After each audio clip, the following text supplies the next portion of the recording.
So there's been a growing public interest in a notoriously bloody battle site during the Korean War following the Inter-Korean Summit last September.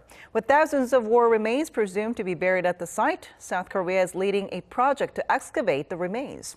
And our Kim Ji-yeon takes us to the site located inside the Demilitarized Zone.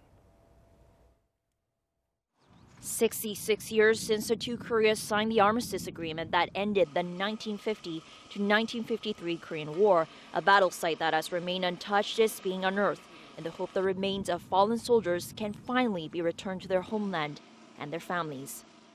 This is Arrowhead Ridge site, one of the fiercest battlegrounds during the Korean War, located inside the Demilitarized Zone. Bone fragments and personal items have been found during the excavation, which was initiated in early April.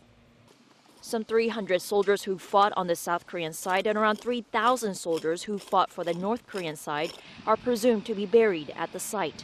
As of last Monday, around 325 bone fragments have been excavated, including more than 23,000 personal items, such as body armor and gas masks. Also, nearly 150 mines and 2,400 unexploded pieces of ammunition have been found and are being used to uncover more about the battle.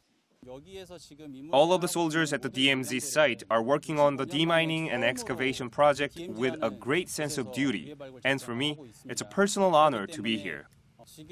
I hope North Korea carries out their part of the Inter-Korean military agreement and jointly conducts the project as part of the peace drive.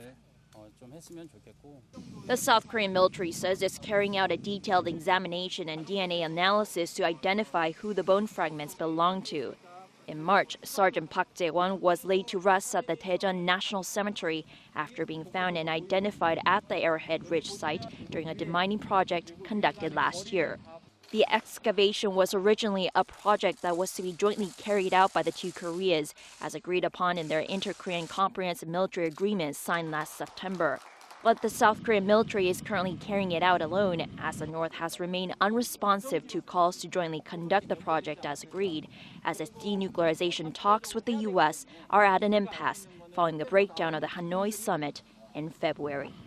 Kim Ji-yeon, Arirang News, inside the Demilitarized Zone.